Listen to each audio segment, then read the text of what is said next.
Bismillahirrahmanirrahim. Assalamualaikum warahmatullahi wabarakatuh dan salam sejahtera. InsyaAllah pada pagi ini kita akan menggunakan masa yang berfaedah ini untuk menyertai forum santai iaitu Ramadan Let This Month Heal You. Jadi sebelum kita memulakan forum kita pada pagi ini, kita buka majlis kita pada pagi ini dengan Ummul Furqan Al-Fatihah.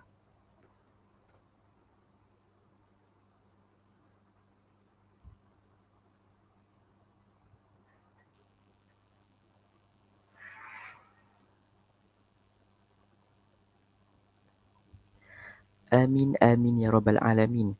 Jadi baiklah, sebelum kita memulakan forum santai kita pada pagi ini, sukacitanya kita perlu bersyukur kehadrat Allah Subhanahu Wa Taala kerana dengan limpah kurnianya dapat kita bersama-sama untuk menyertai forum santai pada pagi ini. Jadi, sebelum kita memulakan forum kita pada pagi ini, saya akan memperkenalkan terlebih dahulu ahli panel kita pada pagi ini, iaitu bab kata pepatah, tak kenal maka tak cinta. Jadi, nama diberi bagi panel kita pada pagi ini ialah Ustaz Hasbullah bin Muhammad Elias Mat Isa. Beliau berasal dari Jerantut, Pahang. Latar belakang pendidikan beliau bermula iaitu ijazah sarjana muda pendidikan atau perguruan major sains merangkumi sarjana pendidikan. Beliau juga bekerja sebagai pendidik ataupun sebagai seorang guru di SK Merting, Jerantut, Pahang. Beliau juga merupakan imam masjid iaitu Masjid Tengku Mahkota Abdullah iaitu di Jerantut, Pahang. Masjid tersebut juga merupakan masjid daerah Jerantut. Seperti yang kita sedia maklum, Ustaz Hasbullah juga merupakan pelajar IPG Kampus Pulau Pinang iaitu alumni lah kita katakan. Bermula pada PISMP iaitu pada tahun 2009 sehingga 2010 dan PISMP bermula pada tahun 2011 sehingga 2014. Apa khabar Ustaz? Alhamdulillah, khabar baik. Assalamualaikum. Waalaikumsalam. Alhamdulillah. Ya. Jadi Macam mana audio saya okey sebelum ke? okey Ustaz. Okey. Okay. Sebelum kita meneruskan forum kita dengan lebih jauh, jadi saya akan mengemukakan 4 soalan kepada Ustaz, iaitu soalan yang pertama, kita mulakan dengan soalan yang pertama dulu iaitu Ya. bolehkah Ustaz menerangkan sejarah bulan Ramadan dan keistimewaan bulan ini? Silakan Ustaz.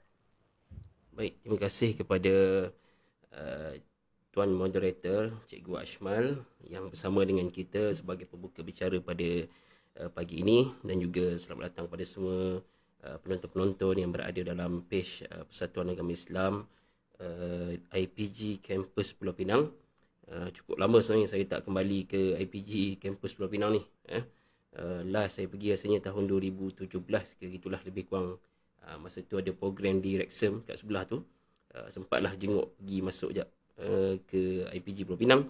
Dan terima kasih kepada Persatuan Agama Islam atas kesudian menjemput saya pada pagi ini bagi membicarakan satu topik yang saya kira santai-santai lah. Nama pun forum santai. Jadi mungkin kupasan kita juga secara santai-santai. Tapi insyaAllah kita cuba untuk jadikan ianya sebagai satu kupasan yang ilmiah insyaAllah. Baik, jadi seperti mana yang kita maklumkan dalam tajuk itu, Ramadan Let This Month Heals You. Maksudnya sama-sama kita jadikan Ramadan ini satu bulan yang dapat mengubati jiwa kita, mengubati rohani kita, begitu juga mengubati jasmani kita. Baik, berdasarkan soalan yang pertama yang diberikan, sebelum tu tuan-tuan dan puan-puan, pastikan klik butang share terlebih dahulu. Saya tolong promote.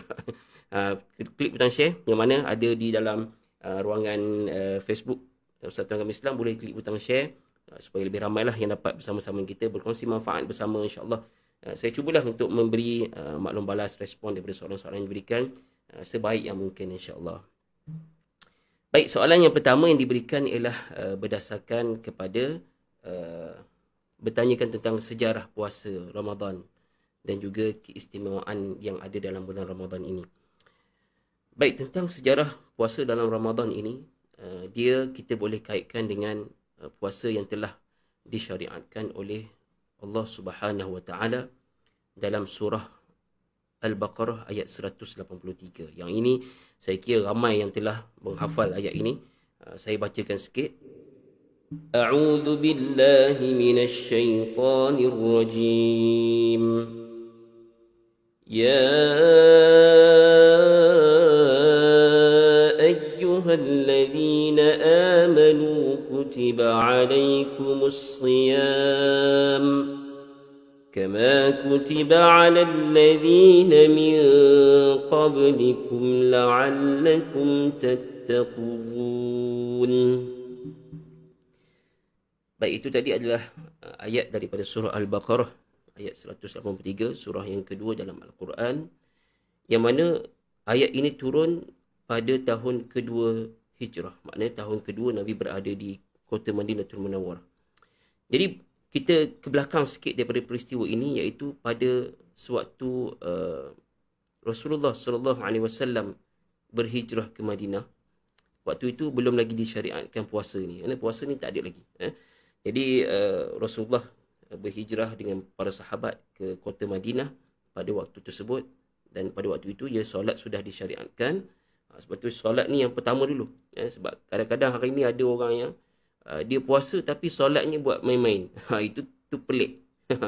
Pelik lah. Maknanya ibarat kita buat rumah apa semua kan, buat siap apa semua, tiba tiang tak ada. Beritahu ke tukang, kata buat frame pintu dulu, buat tingkap, buat apa semua, tiang kita buat last sekali. Jadi pelik rumah tu, tak jadilah. Kalau kita tanya engineer tara mana pun, memang tak akan buat lu bangunan tanpa tiang. Kok mana pun mesti ada tiangnya. Jadi solat itu telah awal lagi disyariatkan sebelum puasanya lagi. Baik. Jadi pada tahun pertama Hijrah tidak ada syariat puasa lagi. Sehinggalah pada dalam tempoh tersebut puasa cuma yang diwajibkan ialah puasa pada hari Ashura. Pada hari Ashura ni ialah puasa dalam bulan 10 Muharram. Yang itu saja yang diwajibkan ke atas umat Islam pada ketika itu. Dan puasa hari Ashura ini adalah puasa yang mirip kepada ahli kitab. Ahli kitab ini adalah dari kalangan Nasrani dan Yahudi pada ketika itu. Jadi mirip, dia nak sama macam tu. Jadi sehinggalah pada tahun yang seterusnya, tahun kedua Hijrah, umat Islam pun berasa macam kita ni banyak duk ikut ahli kitab. Sehinggalah turun kepada Nabi SAW satu ayat yang saya telah bacakan tadi. Ya ayyuhalladzina amanu kutiba alaikumus shiyam kama kutiba alal ladzina min qablikum la'allakum tattaqun. Wahai orang-orang yang beriman, ya ayyuhalladzina amanu kutiba alaikumus shiyam, telah diwajibkan ke atas kamu ini as-shiyam, yakni puasa yang kita buat hari ini. Kutiba alaikumus shiyam kama kutiba alal ladzina min qablikum, seperti mana yang telah diwajibkan oleh orang-orang yang terdahulu, maknanya orang-orang yang sebelum kamu. Maknanya dalam puasa ini sudah ada nabi yang sebelumnya yang ada puasa dengan cara syariat mereka sendiri. Seperti mana puasa selang sehari, puasa pada hari putih dan sebagainya. Ada puasa sebelumnya. Dan ahli kitab juga ada puasanya, iaitu antaranya puasa pada hari Ashura, pada hari 10 Muharram dalam setiap tahun. Baik. Jadi bila sampai turun ayat ni, maka para sahabat pun bila mereka dapat satu arahan ataupun satu kewajipan yang diberikan oleh Rasulullah, maka mereka akan terus taat, terus akan buat. Tak tanya, kata yang tahu bahawasanya bila puasa tak boleh makan, tak boleh minum, tak boleh mencampuri isteri, tak boleh, maknanya menahan daripada perkara-perkara yang dilarang. Namun pada awal-awal, mula-mula kita berpuasa dulu, maknanya kita tak lagi lah, maknanya para sahabat puasa. Macam mana? Puasanya masih lagi mirip kepada puasa ahli kitab. Macam mana puasa ahli kitab ini? Mari kita tengok satu kisah. Kisah seorang sahabat yang bernama Qais bin Shirmah. Jadi Qais bin Shirmah ini, dia satu orang sahabat Rasulullah yang taat dalam mengerjakan perintah agama. Seorang sahabat yang, sahabat Ansar, maknanya yang berasal daripada kota Madinah. Sebab kita ada dua kan, yang datang berhijrah kita panggil Muhajirin. Yang memang duduk di Madinah kita panggil sebagai golongan Ansar. Jadi Qais bin Shirmah Al-Ansari ini adalah orang yang memang berasal daripada Madinah. Jadi nak dijadikan ceritanya, pada satu hari Qais bin Shirmah ini, dia bekerja di ladang kurma. Jadi Madinah ini memang banyak ladang kurma. Antara kurma yang terkenal adalah kurma ajwa. Kurma ajwa ni juga berasal daripada tanah Al-Haram di Madinah. Kadang-kadang orang ni cakap ajwa aliyah. Aliyah itu juga satu tempat di Madinah. Jadi Qais bin Shirmah ini dia bekerja di ladang kurma. Dan pada hari itu hari berpuasa. Maknanya kita faham-faham lah bila kita puasa ni macam mana bekerja kan.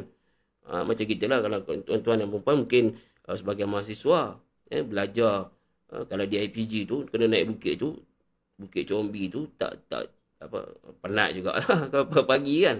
Duk berlari turun naik situ jenuh juga kan nak sampai ke blok yang kat atas tu kat dia orang kuliah dan sebagainya. Jadi penat. Jadi bila penat balik petang ni, Qais bin Shirmah ni balik tu jumpa orang rumah dia lah. Macam biasa orang rumah dia duduk rumah dia. Dia kata, nak dekat waktu buka dah. Balik rumah. Jadi Qais bertanya kepada isteri dia. Dia tanya, wahai isteriku, apa yang kita ada untuk berbuka pada hari ini? Dia tanya lah, kok lah ada apa nak buka kan? Kok ada murtabak ke apa ke, popiah ke, air katira ke, apa semua kan? Ingat, semua dah ready dah. Kan? Dia tanya apa kita nak buka pada hari ini. Rupa-rupanya, sang isteri menjawab apa? Wahai suamiku, kita tidak ada apa-apa untuk berbuka pada hari ini. Masya Allah. Jam kita kejap macam kita balik rumah. Kalau sini ada yang dah berkahwin, balik rumah. Tanya, buka puasa dia ingat dah siap dah. Macam yang saya cakap dia, dah siap semua. Semua siap. Tinggal nak makan, tinggal nak Allah malaka sunnah tinggal. Lepas tu turun makan. Ingat macam tu. Rupanya balik-balik. Apa pun tak ada. Jam. Tapi bagusnya sahabat Rasulullah ini, dia tidaklah dia pergi marah pada isteri dia. Dia tak ada pergi herdik ke, pergi celaka ke apa. Tak ada. Dia relax. Dia relax sebab dia pun penat. Dan isteri dia pun dah nampak suami pun penat lain macam. Baru balik daripada ladang kurma buat kerja.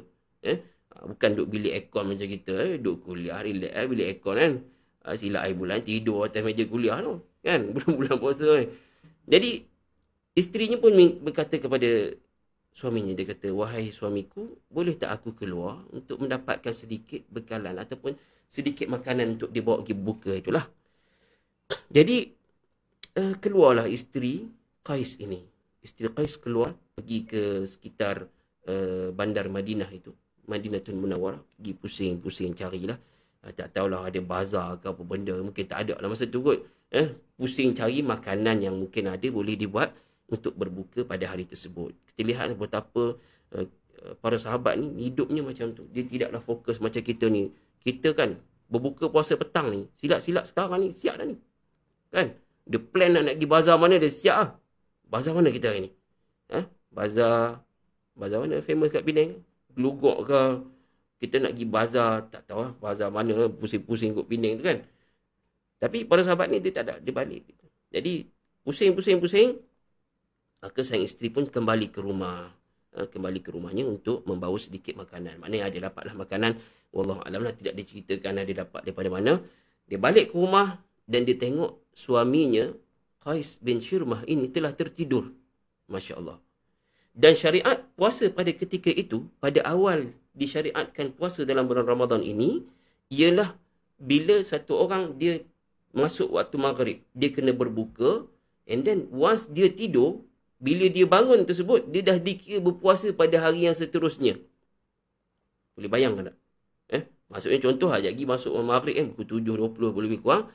Lepas tu tiba-tiba kita tertidur. Bila kita bangun tidur, kita dah tak boleh makan lagi dah. Itu puasa pada awal. Di awal pensyariatan Ramadan. Puasa lah. Jadi kalau kita lah puasa macam tu hari ni, saya kira jam lah kan.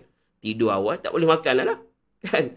Jadi Qais bin Shirmah ini dia dalam keadaan yang keletihan. Lalu isteri dia balik tengok, Allah, tidur dah. Mampu ya.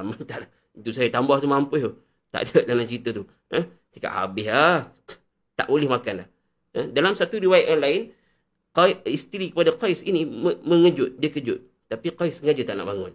Sebab bila dia bangun, nanti dia kena makan. Itu telah melanggar syariat puasa pada ketika itu. Jadi, tidurlah Qais bin Shirmah radhiyallahu anhu ini. Sampailah ke pagi esoknya. Sampai pagi esok, dia pun bangun dan melaksanakan kewajipan solat dan sebagainya. Dalam keadaan tak makan lagi. Daripada semalam tak makan. Dan bangun pada hari yang baru tersebut, dia pun pergi bekerja seperti biasa. Qais bin Shirmah pergi bekerja seperti biasa. Masuk ladang lah, masuk ladang kurma. Bila buat kerja ni, tuan-tuan boleh bayangkan dari semalam tak makan, kemudian bangun hari ni, hari yang baru, belum makan lagi. Tak boleh makan. Jadi buatlah kerja apa semua di ladang. Sehinggalah Qais bin Shirmah ini jatuh pingsan. Masya Allah, pingsan.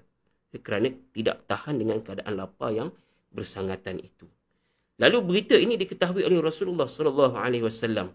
Baginda Nabi sallallahu alaihi wasallam maklum tentang hal ini, lalu turunlah ayat Al-Quran yang kemudiannya menyampaikan satu syariat yang baru, orang kata sebagai komplimen, pelengkap kepada syariat yang telah diturunkan, iaitu turun pula ayat yang ke-187. Ayat yang ke-187 ni berbunyi begini, a'udzubillahi minasyaitonirrajim. Ayatnya agak panjang sedikit.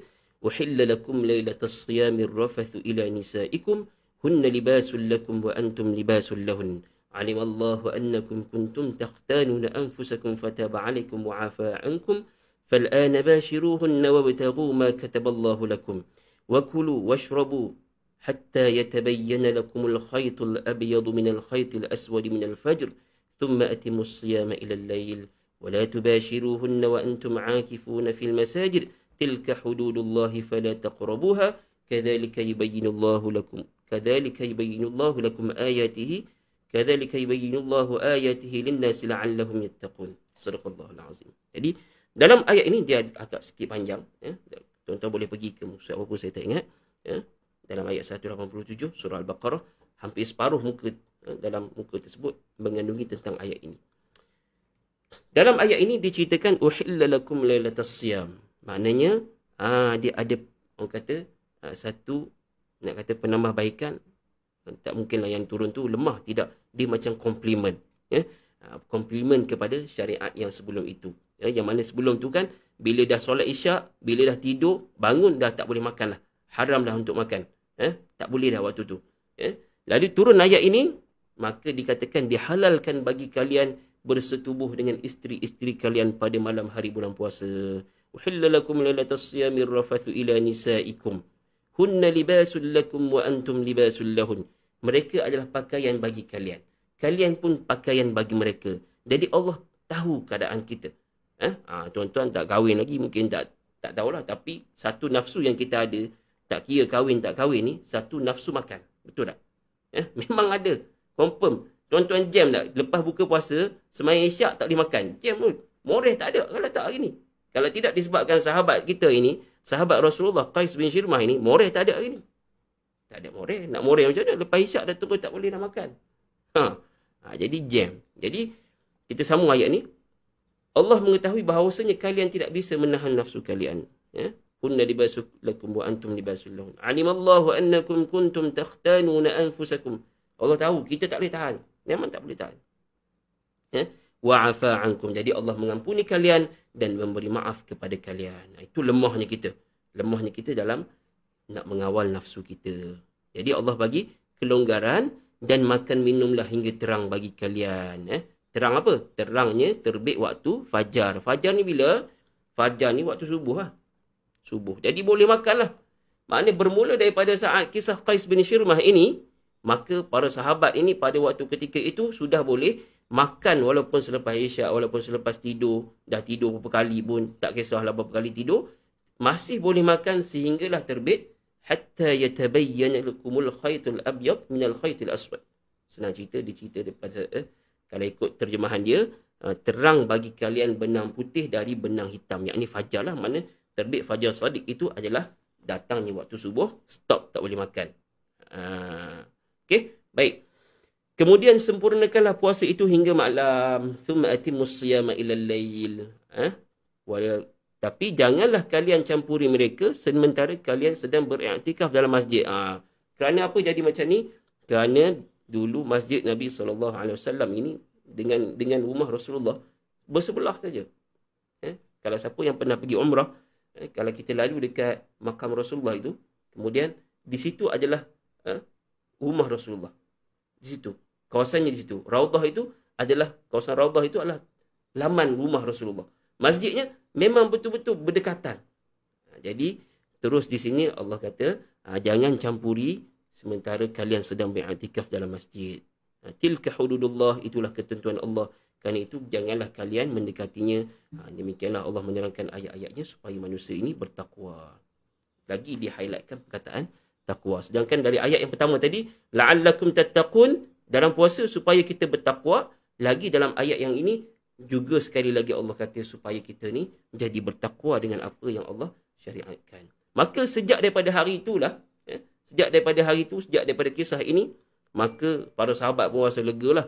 Happy yang teramat sangat lah. Kerana mereka telah diperbolehkan untuk makan dan minum sampai terbitnya fajar. Bahkan Rasulullah SAW dalam satu hadis riwayat Muslim, dalam satu hadis baginda bersabda, perbezaan antara puasa kita dan puasa ahli kitab adalah makan sahur. Hadis ini hadis sahih riwayat Muslim. Jadi jangan kita duduk buat, orang kata orang Kelantan bagi dua gedebel, kata aku tak payah sahur, relax lah, aku memang boleh tahan, badan kuat. Setakat duduk panjat Bukit Combi 3-40 kali, aku relax, petang boleh exercise lagi. Tak payah sahur. Jangan duduk buat gedebel itu, bukan masalah kita kuat tak kuat. Ini adalah sunnah Nabi SAW. Dan dalam sahur itu sendiri mengandungi banyak keberkatannya. Maka sahur tu jangan tinggal. Satu kisah, satu ibrah yang kita boleh ambil daripada kisah ini, satu ialah sejarah tentang puasa tersebut. Yang keduanya ialah tentang kita dianjurkan supaya bersahur. Sah je puasa hari tersebut, tak sahur pun sah. Tapi nak sama macam cerita Qais tadi, bangun tak sahur terus. Sebab apa? Puasa menyerupai ahli kitab. Maka kita tak naklah macam tu. Tak nak puasa kita macam tu. Maka jadikan sahur itu satu kewajipan untuk kita. Walaupun hukumnya sunat, wajibkan untuk diri kita. Supaya dalamnya boleh kita mendapatkan keberkatan daripadanya. Bukan masalah kita nak fit ke, kita nak tenaga ke, itu cerita lain. Ada je, ada kalau orang puasa tak sahur dia bertahan sampai petang, ada, ramai je. Ramai, tak ada masalah kan. Alright, baik, itu tentang sejarah. Habis tentang sejarah puasa Ramadan.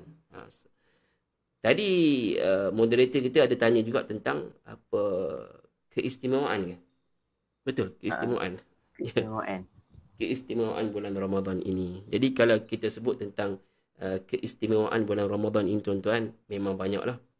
Memang satu, orang kata, terlampau banyak. Kalau dari sudut keistimewaan, kita nak bincang dari sudut keistimewaan Ramadan ini, memang terlalu banyak. Dalam bulan Ramadan inilah kita namakan sebagai, dalam surah yang sama, dalam surah Al-Baqarah tadi, ayat 183 yang kita baca mula-mula, ayat ayyuhallazina itu 183, 4, 185. Ayat 185.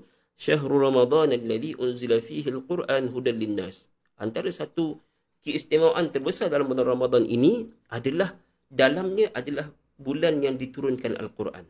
Syahrul Ramadan alladhi unzila fihi al-Quran hudan linnas. Yang jadi petunjuk kepada kita.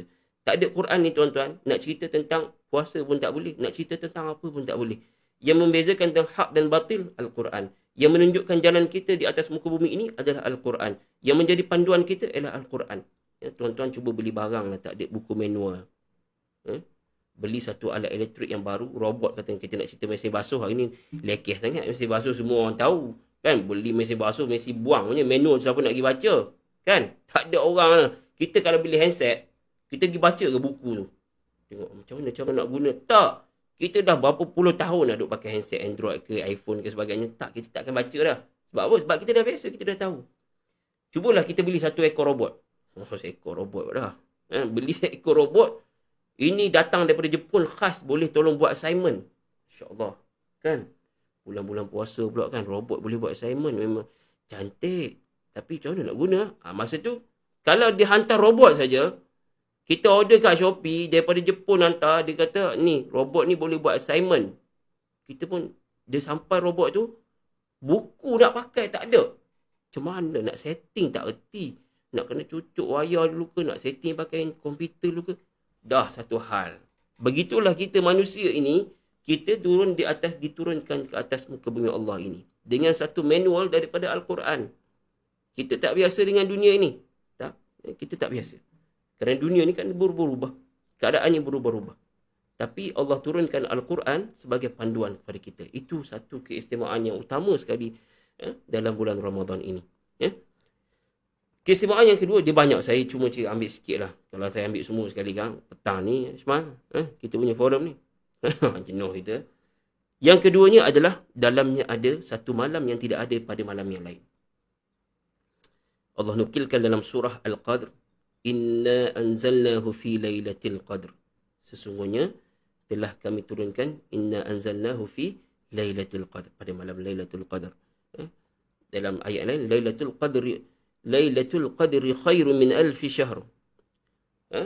Laylatul Qadar ini lebih baik daripada 1000 bulan. Dalam ni ada beberapa khilaf yang menyatakan tentang 1000 bulan. Ada yang duk kira 83 tahun 4 bulan ya. Kalau kita kira lebih kurang macam tu lah. Kalau kita congak balik ikut tahun, dia akan jadi lebih kurang macam tu. Ada yang mengatakan bahawa 1000 bulan ini adalah lebih baik daripada mana-mana bulan sekalipun. Bukan 1000, malah lebih daripada tu. Maknanya satu malam yang lebih baik daripada mana-mana malam pun. Walaupun dibandingkan dengan bulan pun takkan sama, apatah lagi dibandingkan dengan benda-benda yang lain. Itulah malam yang terbaik. Jadi, kita kena jadikan satu target kita dalam Ramadan ini, dua benda. Satu Al-Quran, satu lagi malam Lailatul Qadar. Pemburuan malam Lailatul Qadar ini, tuan-tuan jangan pergi buru 10 malam terakhir saja. Kan? Dia relax. Sebab ya, aku dengar Ustaz cakap 10 malam akhir. Jadi, relax dulu. Kan? Kita more. Dia more saja. Lepas isyak dia terus more. Terawih tak buat, apa tak buat. Dia tunggu esok pagi, subuh. Kan? Nak puasa balik. Dia tunggu apa? Dia tunggu 10 malam akhir. 10 malam akhir, dia kata, tak apa, aku tunggu 10 malam akhir.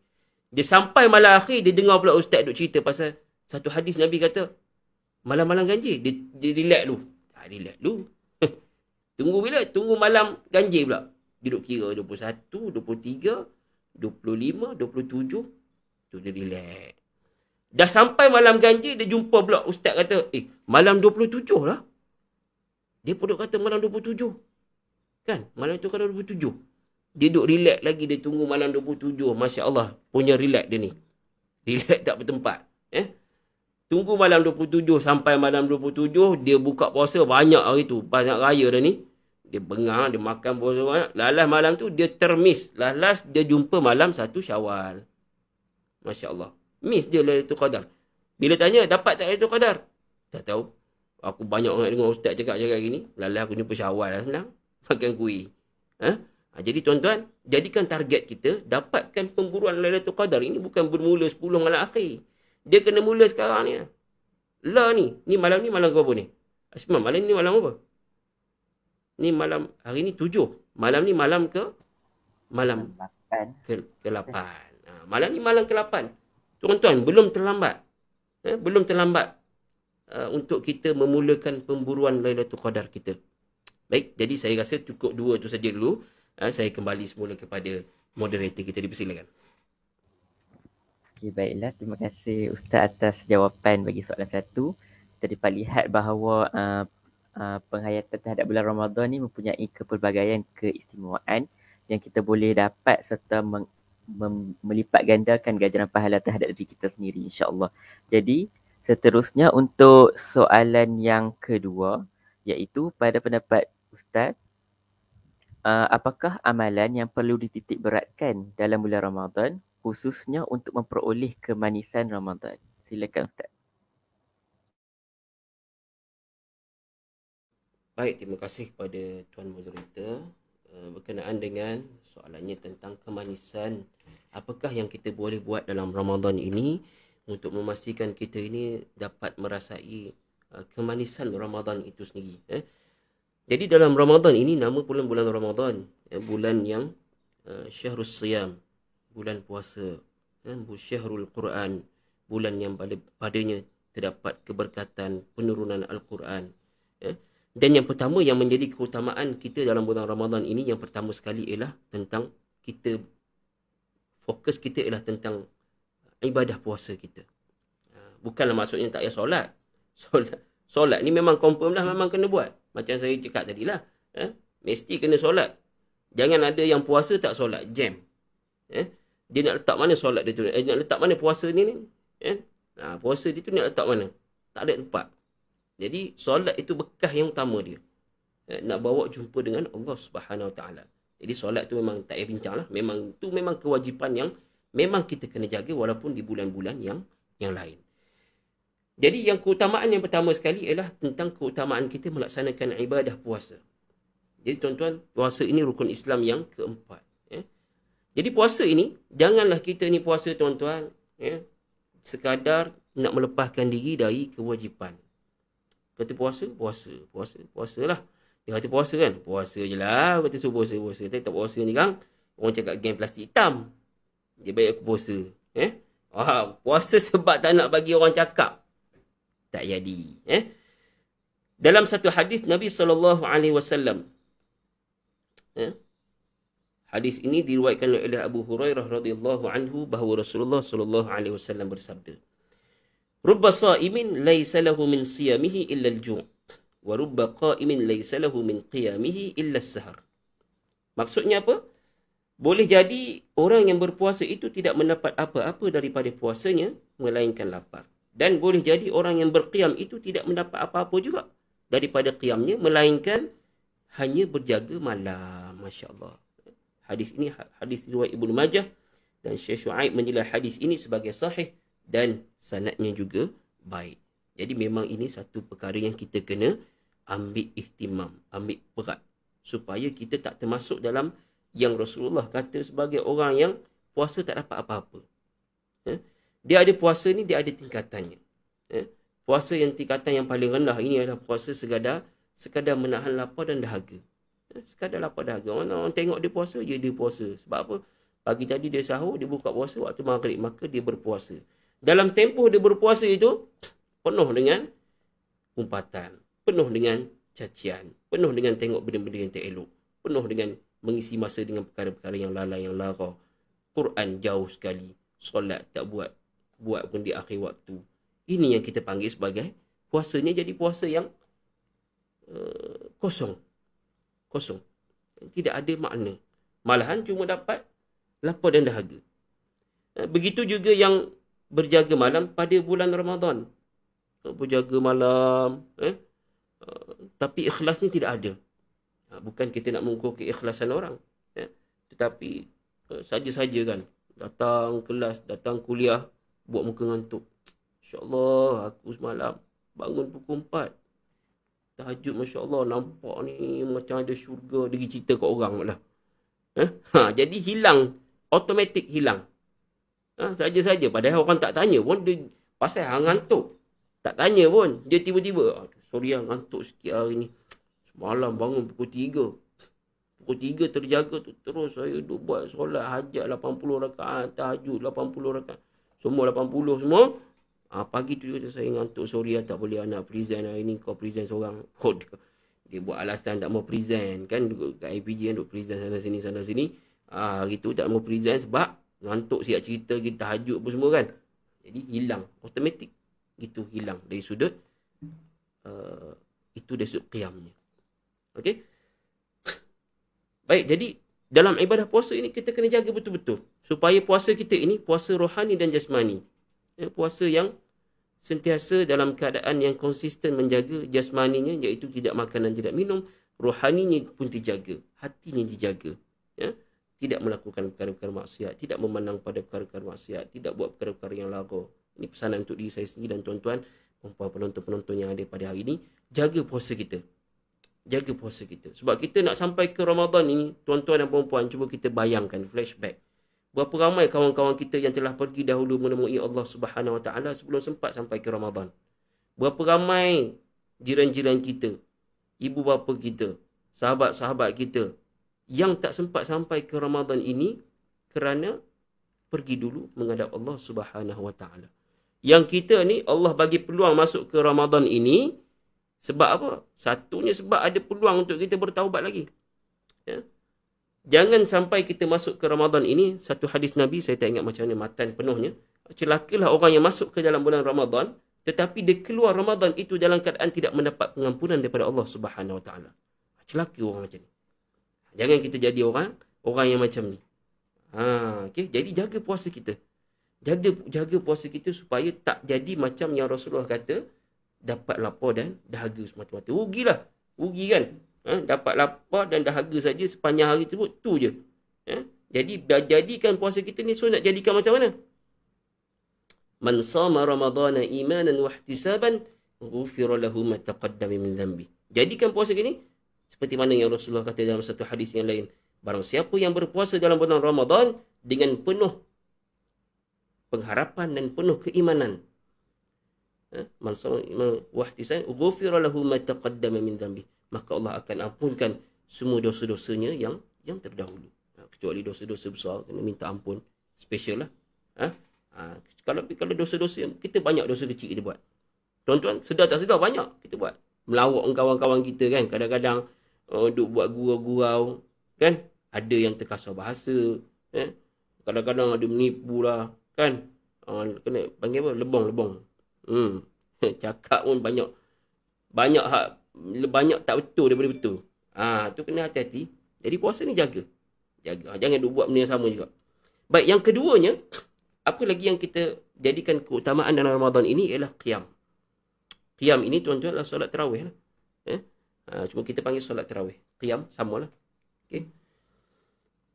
Pensyariatan solat tarawih ni tuan-tuan dapat kita lihat daripada satu hadis Nabi SAW. Kisah ini berlaku pada satu ketika yang mana pada satu malam itu Rasulullah SAW ini sedang bersolat di masjid.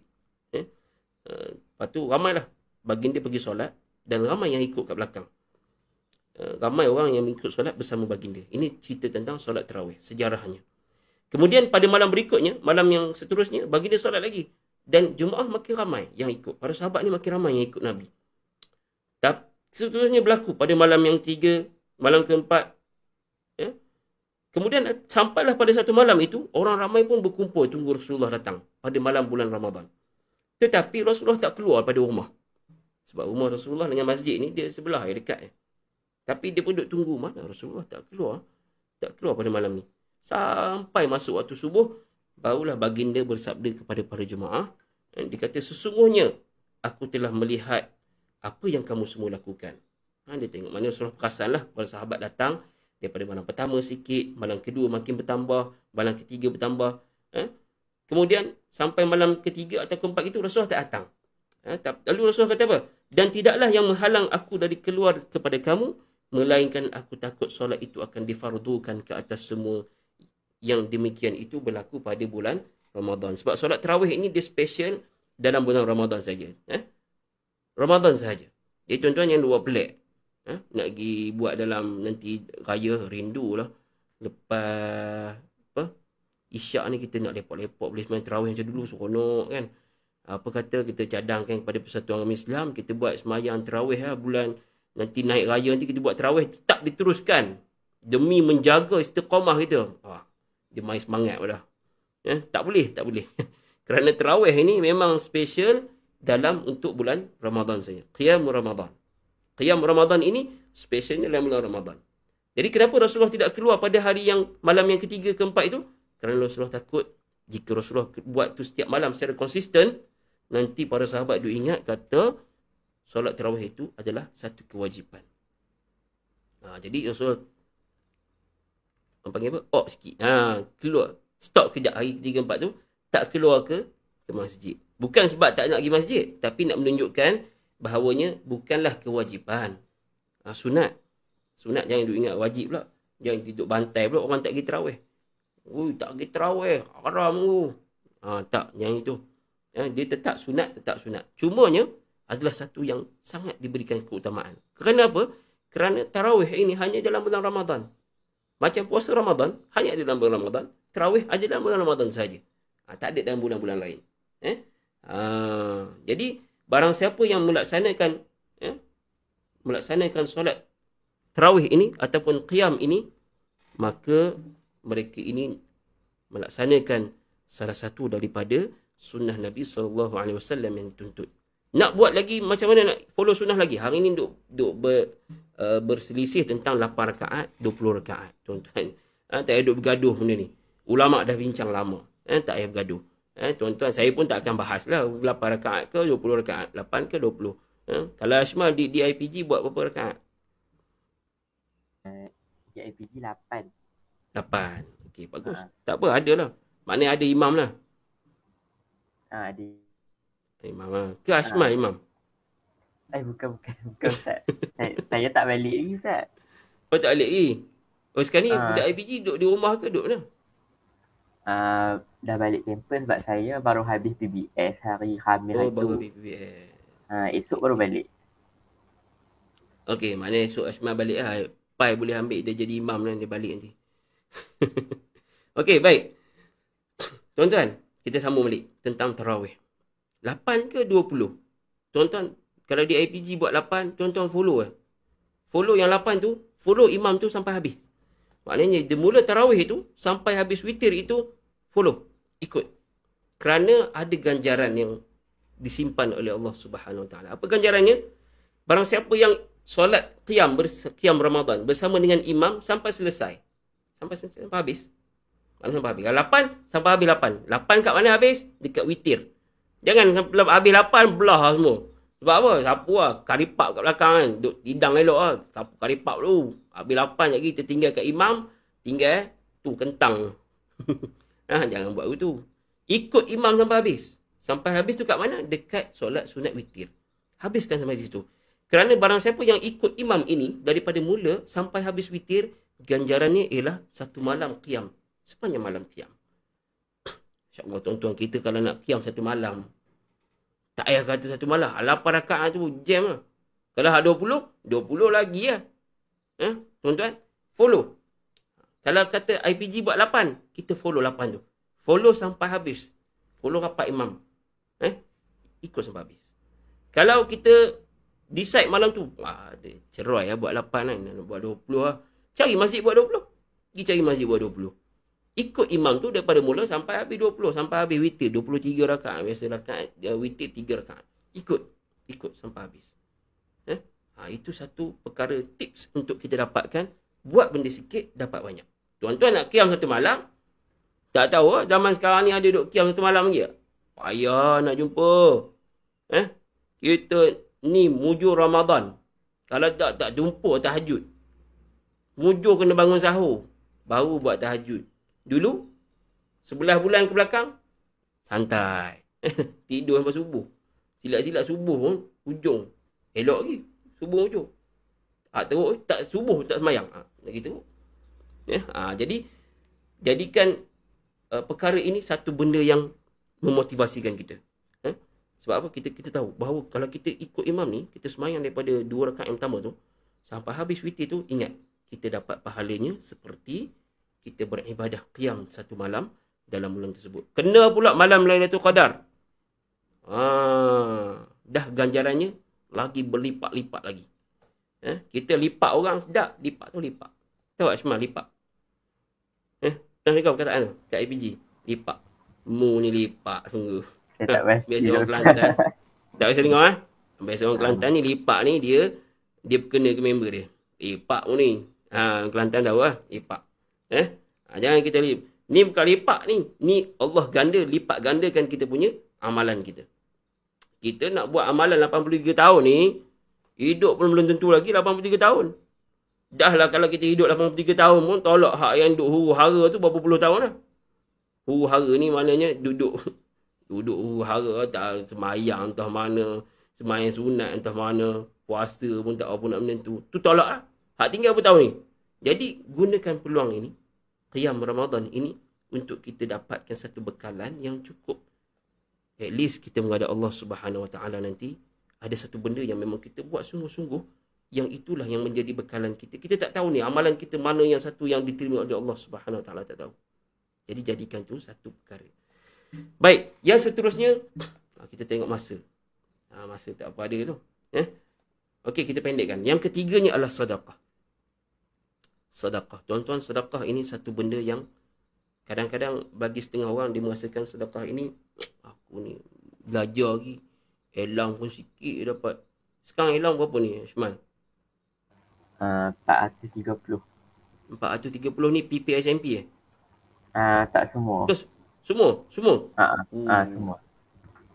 Aku ni 430, aku nak sedekah banyak mana? Kalau aku sedekah sehari RM1, sebulan dah RM30. Dia rasa banyak. RM1 sehari. Ataupun dia kan nak bagi RM5 sehari. RM5 sehari kali 30, 150. Aku 430 tu pun jenuh nak cut kan. Makan telur hari. Ni nak jimat. Kan? Jadi, tuan-tuan dan puan-puan, dalam bab sedekah ini, dia tidak ada satu amount yang kita tetapkan. Bukan kita. Islam. Tidak ada satu ketetapan dalam Islam meletakkan amount minimum untuk bersedekah adalah sebanyak RM1. Tak ada. Tuan. Kalau tuan-tuan mampu 10 sen sehari, 10 sen. Tetapi istiqamahkan dia. Rasulullah SAW ini dah terkenal lah dengan kedermawanan. Dalam satu hadis Nabi, saya ambil intipati saja, tidak baca dia punya keseluruhan matan. Antara intipati dalam hadis sebut, nak katakan kedermawanan Rasulullah ini, pada bulan biasa, okay. Memang dah sangat dermawan dah. Sangat dermawan. Sangat suka bersedekah. Tapi bila masuk bulan Ramadan ini, Rasulullah punya kedermawanan tersebut lebih laju daripada angin yang bertiup. Tuan-tuan tahu angin bertiup? Tapi Rasulullah punya sedekah tu diibaratkan lebih mudah daripada angin tu. Lebih mudah daripada angin yang bertiup. Maknanya lebih mudah lagi untuk bersedekah. Jadi, tuan-tuan rasa sedekah ni sangat banyak dan orang lain tak boleh rasa, melainkan orang yang bersedekah tu boleh rasa. Dia kena buat dulu. Buat dulu baru dapat rasa. Jadi, tips nak bersedekah ni jangan mula banyak terus. Jangan mula banyak. Sesuai dengan kemampuan kita. Kita ukur siap-siap kemampuan kita. Ya? Mungkin ada orang buat side income. Ni budak-budak muda bukan kira. Kan? Skincare lah pun dia buat bisnes kan. Hak perempuan skincare. Hak lelaki buat apa? Lelaki jual macam-macam. Jual gadget ke. Setengah tu jadi gamers dapat duit banyak ke.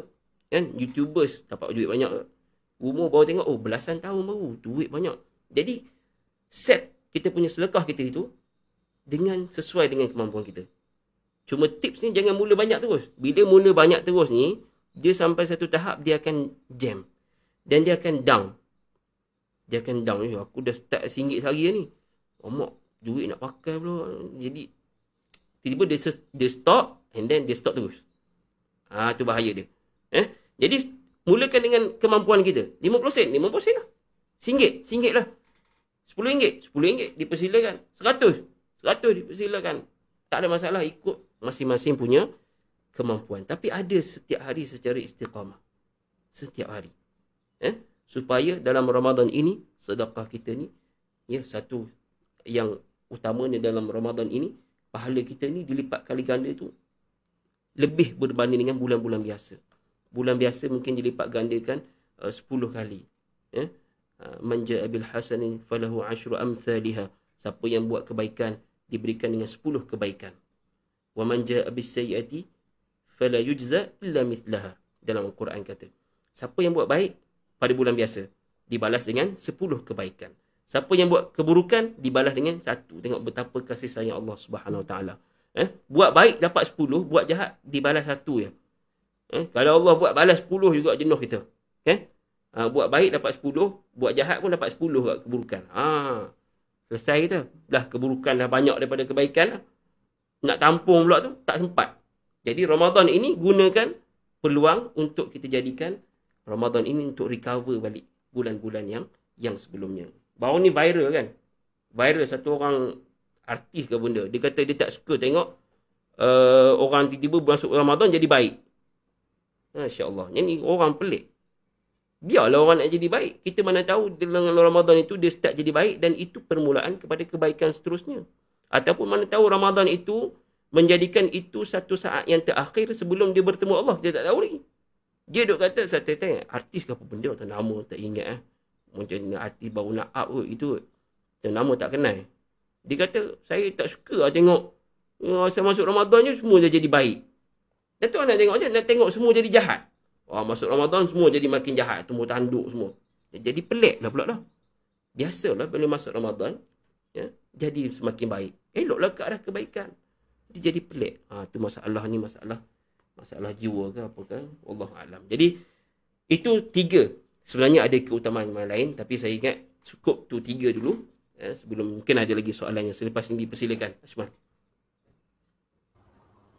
Baiklah, terima kasih Ustaz atas penjelasan yang cukup terperinci. Kita dapat lihat bahawa kunci kepada untuk melaksanakan satu amalan tu adalah dengan istiqamah terhadap amalan yang dilakukan supaya kita sendiri dapat memperoleh keredaan Allah dan melipat gandakan ganjaran pahala kita insya-Allah. Jadi untuk soalan yang ketiga, pada pandangan Ustaz, mengapakah kemanisan Ramadan penting bagi memperoleh penghayatan sepanjang pelaksanaan ibadah Ramadan? Silakan Ustaz.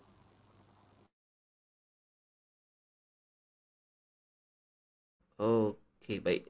Soalan seterusnya berkaitan dengan kemanisan Ramadan itu penting. Jadi nak dapatkan kemanisan itu, nak memperoleh penghayatan Ramadan itu, mengapakah kemanisan Ramadan penting bagi memperoleh penghayatan sepanjang pelaksanaan ibadah Ramadan? Ini berkait dengan kemanisan kita dalam beribadah. Tuan-tuan dan puan-puan rahmati Allah Subhanahu Wa Taala, kemanisan dalam beribadah ini dia tidak kita mesti yang pertama kita kena redha dulu. Dalam apa jua ibadah, bukan puasa saja. Apa saja ibadah yang kita buat, first kita mesti rasa redha dengan apa yang telah diperintahkan. Redha ini dia tinggi sikit daripada sabar. Sabar ni kita rasa lagi, tapi kita tak apa, sabar. Kita buat juga dalam kesabaran. Sebab nak taat pada Allah ni kena sabar. Tuan-tuan, bukan senang. Nak menjauhi maksiat pun kena sabar. Ni dalam hati nafsu ni duk buat ni, buat tu, buat ni perkara yang mungkar. Dalam masa yang sama, azan dilaungkan di masjid di surau. Nak pergi ni dengan penuh kesabaran ni. Paksa kaki ni. Nak panjat bukit, kalau di IPG tu nak kena panjat bukit tu bukan senang-senang. Pagi hari pula kalau subuh.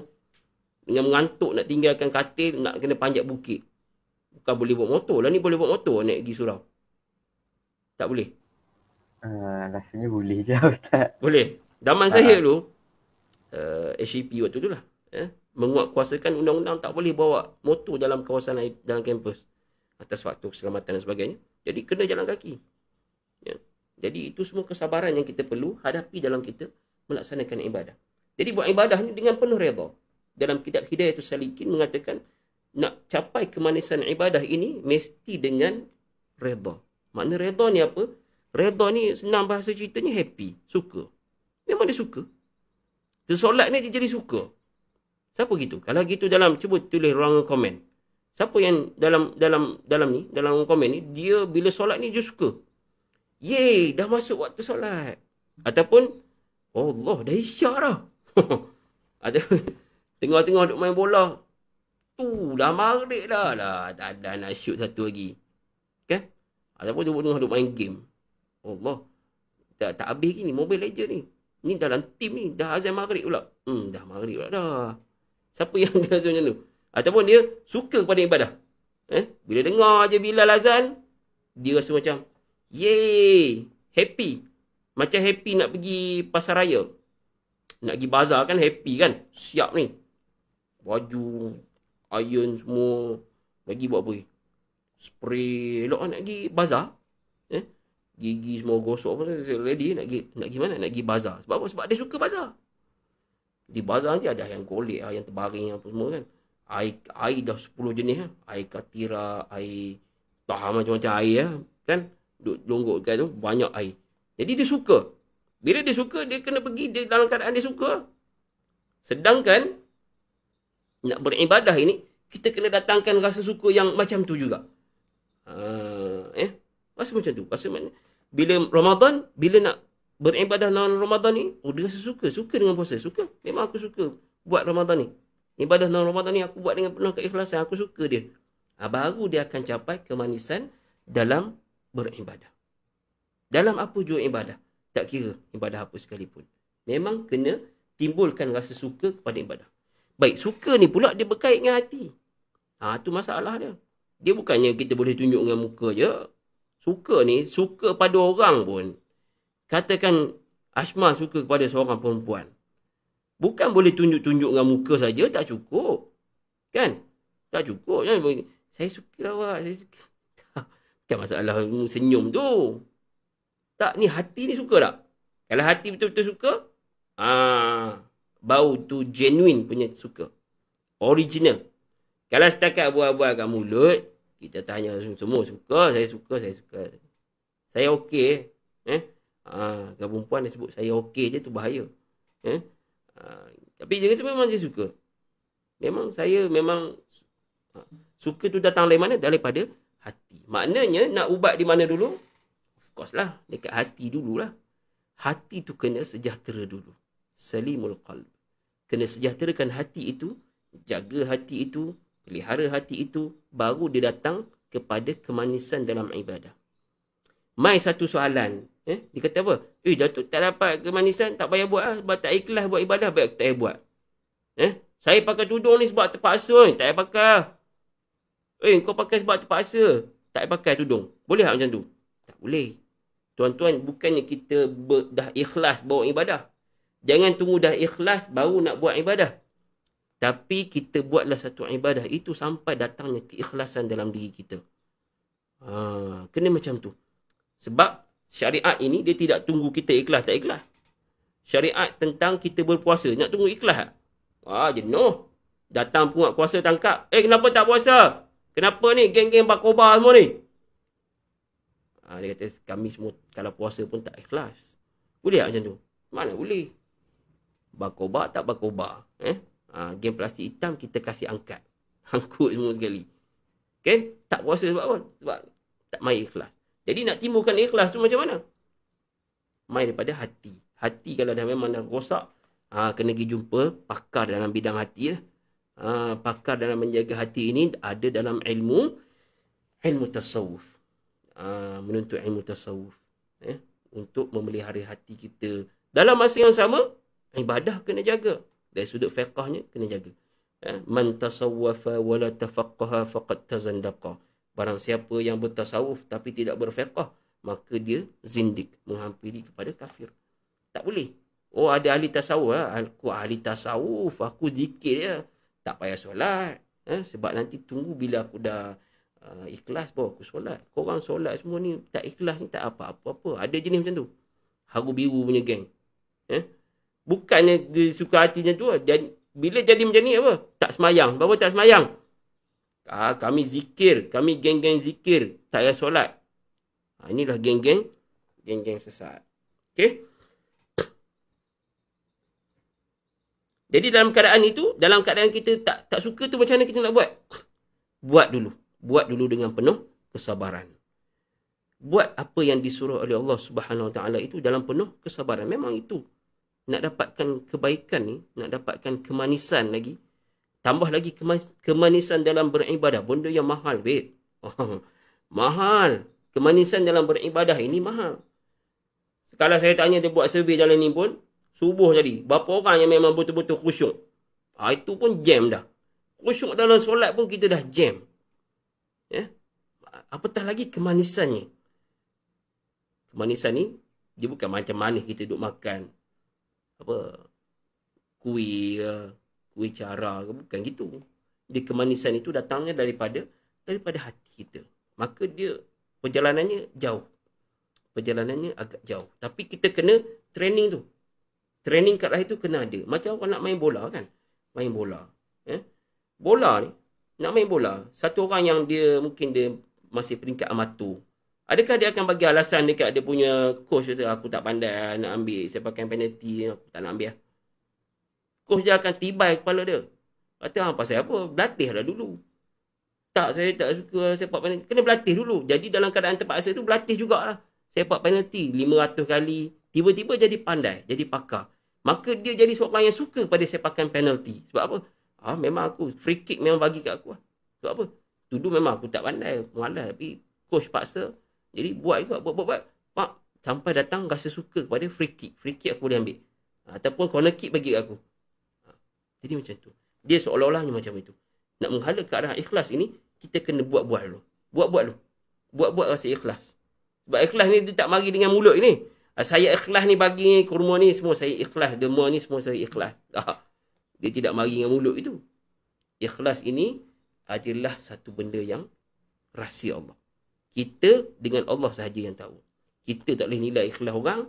Orang tak boleh nilai ikhlas kita. Tak ada siapa boleh nilai. Keikhlasan itu antara kita dengan Allah Subhanahu Wa Taala. Jadi kalau bertahanlah. Bertahanlah kita dalam keperitan untuk mencapai kemanisan dalam beribadah. Termasuk dalam ibadah Ramadan ini, pentingnya untuk kita rasa manisnya Ramadan ini, pentingnya untuk kita rasakan kemanisan itu supaya agar kita la'allakum tattaqun. Itu target dia. Target kita keluar Ramadan ini adalah dengan mendapat ketakwaan daripada Allah Subhanahu Wa Taala. Tak ada daripada itulah. Puasa ni dia punya ending dia ialah takwa tu satu. Satu saja. Nak rasa macam mana? Dapatkan kemanisan. Dapatkan kemanisan dalam Ramadan itu, insya-Allah keluarnya dengan certificate of taqwa. Macam kita keluar pada universiti ni, yang keluar pada IPG ni semua target nak keluar dengan segulung ijazah, betul tak Ashmal? Kan? Betul. Tak ke tak pendengar? Okey, ke line tak okey? Okey. Baik. Jadi semua yang duduk IPG ni semua keluar dengan satu target, satu matlamat, keluar dengan segulung ijazah. Tak ada orang nak keluar saja, kan? Dan keluar tu pula nak dengan target jadi seorang guru. Jadi belajarnya ke arah itu. Tak ada pun keluar tiba pergi IPG nak jadi apa? Nak jadi pilot. Silap tempat dah ni. Pergi IPG nak jadi apa? Saya nak jadi engineer. Sudah. Silap tempat ni. Patut pergi USM. Dia main IPG Pulau Pinang lah dah. Kenapa ni? Masalah tu. Jadi kita masuk dalam Ramadan ini tidak lain dan tidak bukan keluarnya dengan segulung ijazah taqwa. Maknanya ketakwaan dalam diri kita itu meningkat. Ada peningkatan. Sebab kita nak menghadapi 11 bulan yang berikut ni, tak tahu onak durinya. Turun naiknya tak tahu. Warna-warninya tidak tahu. Itulah manusia. Kita manusia yang biasa ni, iman kita ni, yazid wa yanqus. Bertambah, berkurang. Tambah, kurang. Jadi, Ramadan ini kita jadikan sebagai kita punya pot untuk kita recharge. Kita recharge. Ataupun sesuai tajuk hari ni, Ramadan heal. Tak ingat dah tu. The month, let this month heal you. Ataupun kita nak jadikan Ramadan ini sebagai tempat untuk kita recharge balik diri kita. Handset kita risau sangat habis bateri. Hui, jangan buat main kan handset. Bateri tinggal 1 bar ni, 20% ke bawah ni, kita jadi jam tau. Duk bawa kulu-kili power bank ni. Sebab apa? Takut habis bateri. Tapi iman kita habis, kita pernah risau. Sebab tak nampak. Benda tak nampak. Benda dalam jiwa. Tetapi tanda orang yang hilang keimanan ini nampak. Tanda itu kita pun perasan. Kita tahu. Baik, jadi secara kesimpulannya memang apa saja yang kita buat dalam Ramadan ini, kita nak dapatkan kemanisannya, dan kemanisan itu dengan harapan kita keluar daripada Ramadan ini dalam keadaan kita bertakwa kepada Allah Subhanahu Wa Taala, insya-Allah. Serah balik kepada moderator. Baiklah, terima kasih diucapkan kepada Ustaz atas penerangan mengenai kepentingan kemanisan Ramadan tersebut. Jadi, menerusi ibadah yang dilakukan seorang itu mestilah sentiasa ikhlas dalam melakukan ibadah bagi memperoleh kemanisan dalam bulan Ramadan ni. Sebab apa? Sebabnya kemanisan dalam bulan Ramadan ni bukanlah satu perkara yang senang. Jika seseorang itu tidak ikhlas untuk melaksanakan ibadah kerana Allah SWT, maka Allah SWT pun tidak akan memberikan ganjaran yang sepatutnya kepada individu tersebut yang tidak ikhlas. Jadi, Ustaz masih okey lagi kah? InsyaAllah. Boleh lagi sikit-sikit. Baiklah. Okay. InsyaAllah yang ni soalan yang terakhir insyaAllah untuk forum santai pada pagi ini. Iaitu, bolehkah Ustaz menceritakan pengalaman Ustaz sepanjang Ramadan di IPG ketika Ustaz masih menuntut di IPG KPP? InsyaAllah. Allahu Akbar. Cerita pengalaman ni dia nak kena flashback kan. Berapa tahun dah tinggalkan IPG? 6-7 tahun lebih kurang dah. 7 tahun 8 tahun dah. 7 tahun lah maksudnya. Saya dalam perkhidmatan tahun depan dah tahun ke-8. Jadi dah 7 tahun lebih kurang meninggalkan IPG ni. Jadi di IPG ni nak cerita pengalaman pun tak tahulah pengalaman apa yang masih ada dalam ingatan. Tapi waktu itu kami puasa, yalah, macam biasa ada iftar semua ada. Memang penuh lah kalau dekat surah Al-Falah tu. Sekarang panggil pusat Islam. Pusat Islam Al-Falah. Okay. Ya, pusat Islam. Betul Pusat Islam. Dulu kita panggil surah Al-Falah. Jadi memang buka puasa tu dekat belakang tu memang meriah sampai atas jalan tar tu. Keluar daripada pintu tu sampai ke belakang, sampai ke atas jalan tar rapat dengan pagar belakang tu, itu semua tempat berbuka dulu. Sampaikan kadang-kadang kita ajak non-Muslim yang dekat dengan kita, maksudnya non-Muslim yang dia berminat. Kadang ada dalam kalangan non-Muslim yang sekali dengan saya dulu, dia berpuasa, dia cuba berpuasa. Dia ikut macam kita orang puasa, cuma ialah puasa. Dia nak cubalah.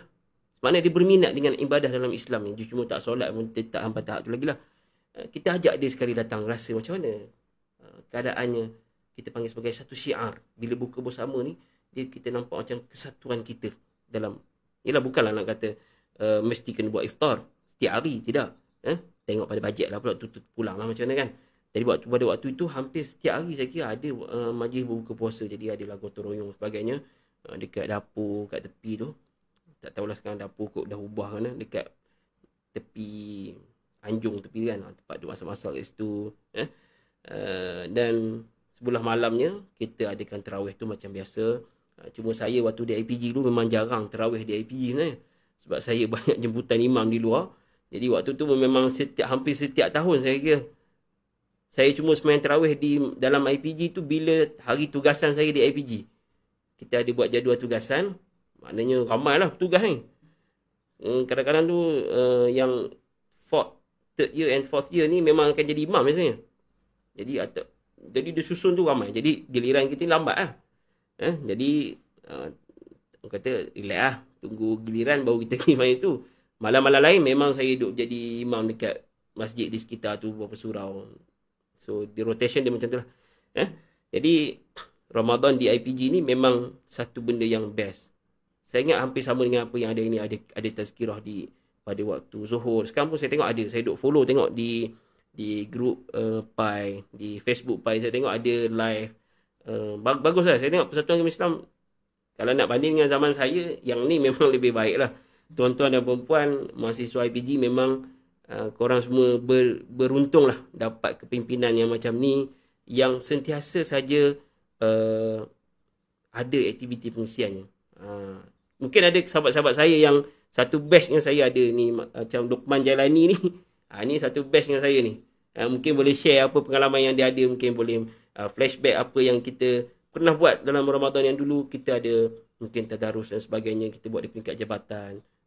Jadi benda tu memang kita sangat appreciate pada waktu tu. Sebab waktu tu bukanlah saya pun biasa-biasa je waktu tu. Waktu kita tak ada lah nak jadi hebat sangat macam mana.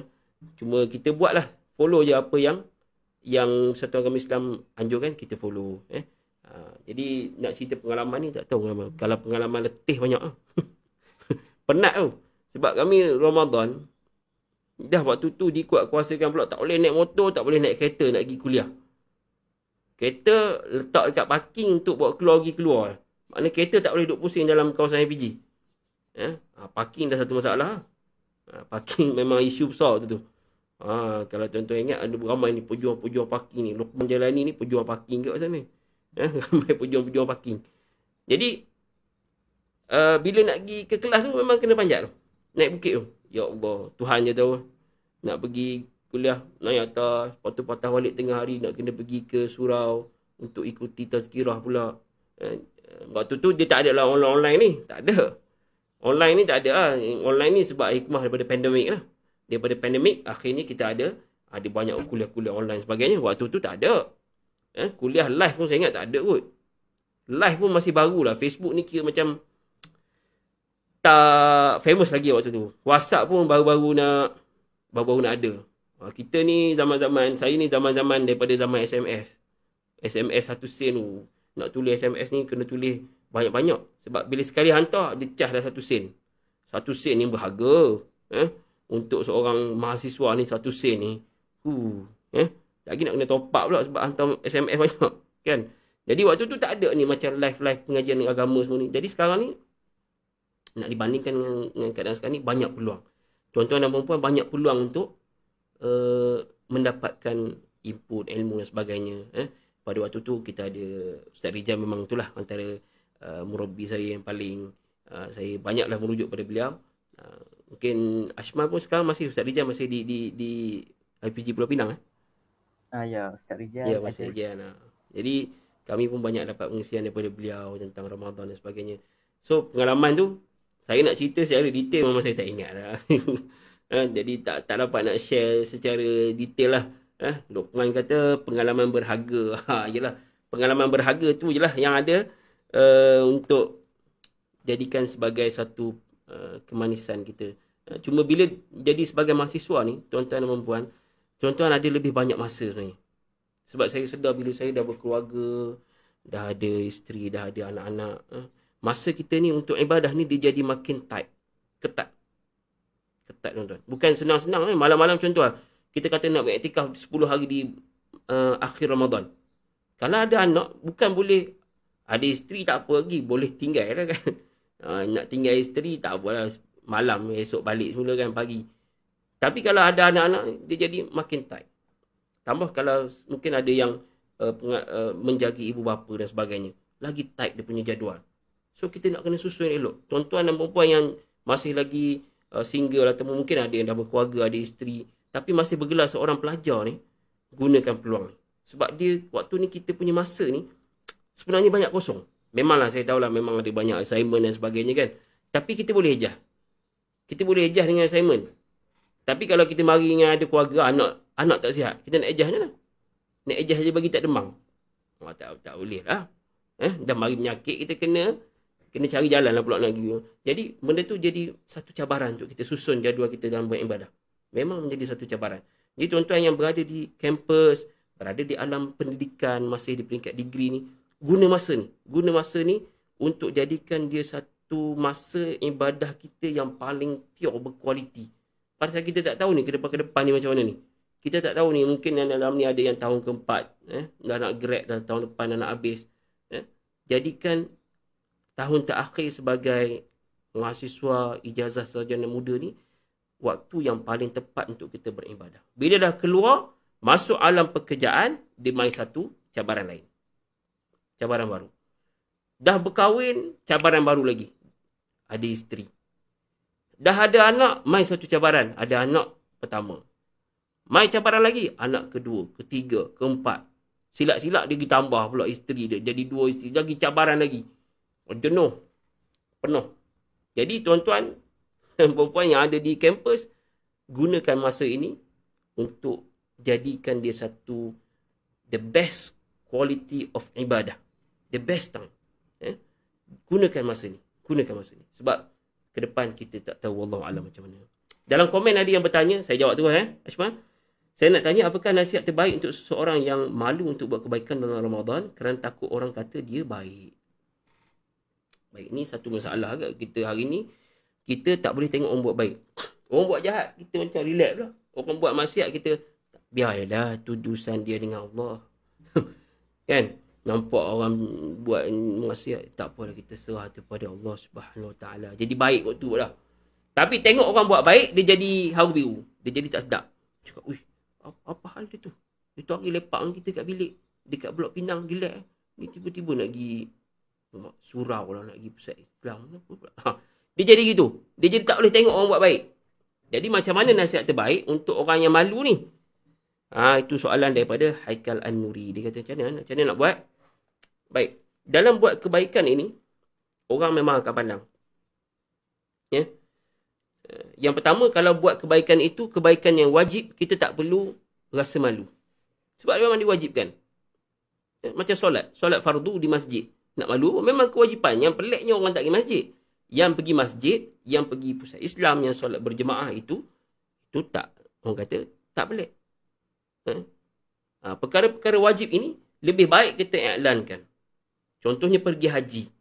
Boleh ambil gambar? Boleh. Okey, tak ada masalah. Sebab apa? Perkara wajib. Solat isyak, selfie. Saya solat isyak berjemaah. Tapi dengan niat nak bagi lebih ramai orang ikut dia solat berjemaah. Tapi dalam bab amalan sunat, yang tu yang kita kena hati-hati ialah dalam bab hati kita. Tapi kalau malu nak buat kebaikan ini, dia masalah lain pula. Malu buat kebaikan ini, kata lebih baik malu buat kebaikan daripada malu berani membuat kejahatan, kemaksiatan. Lebih baik malu untuk buat kebaikan daripada tak buat apa-apa lagi tak ada apa. Biarlah malu untuk masa buat kebaikan tu dia dalam keadaan malu, tak apa. Tapi kalau malu buat kebaikan sehingga dia bertangguh-tangguh kebaikannya, ini adalah pujukan nafsu ataupun syaitan untuk bagi kita ni bertangguh-tangguh dalam kebaikan. Kena beritahu orang yang bertangguh dalam kebaikan ni bahawa dia sedang diuji dengan nafsunya ataupun syaitan. Malu itu sendiri adalah satu, sepatutnya malu itu kepada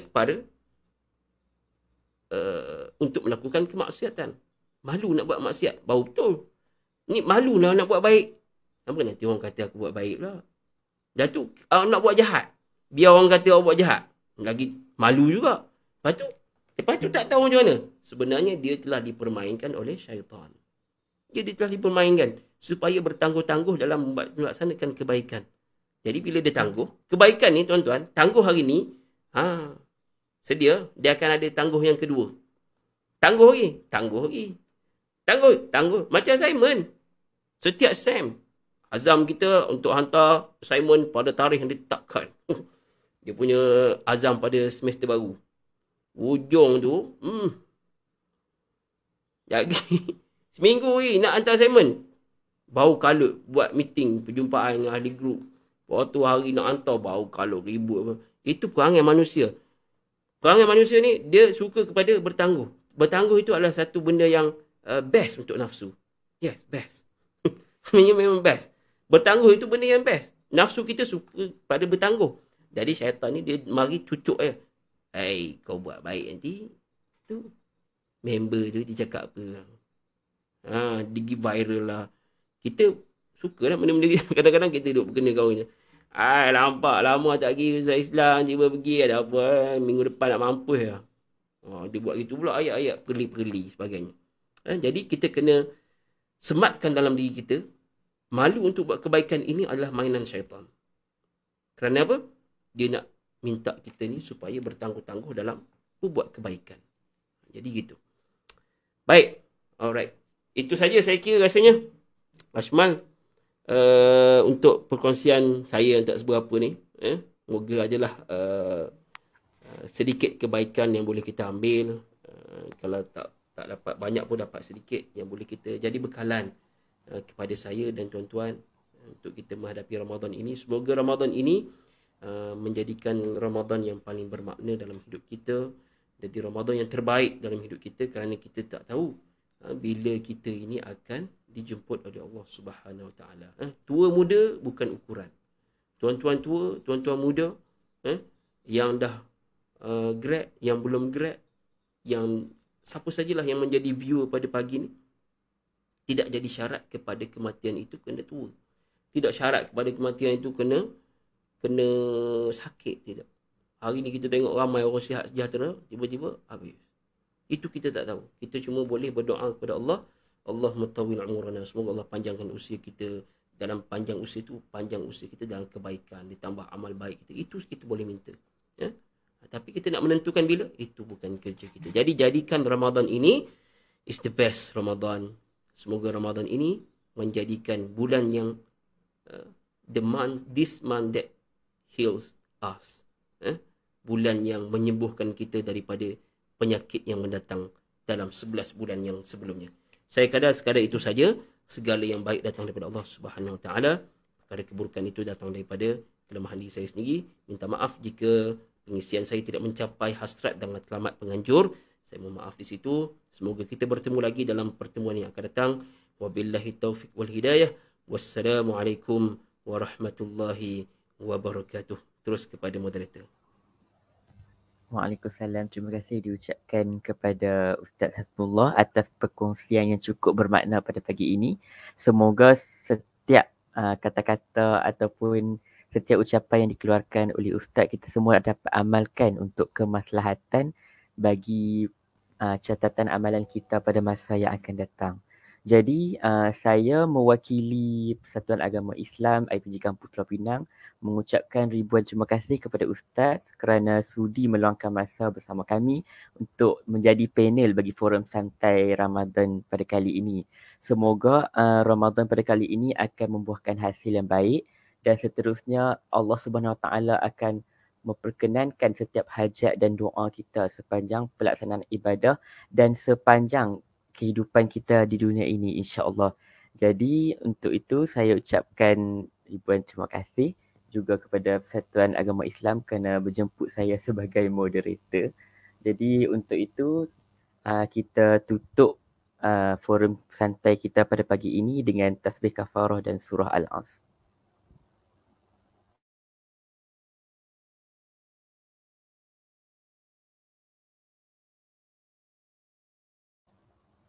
Sekian wabillahi taufiq wal hidayah. Wassalamualaikum warahmatullahi wabarakatuh.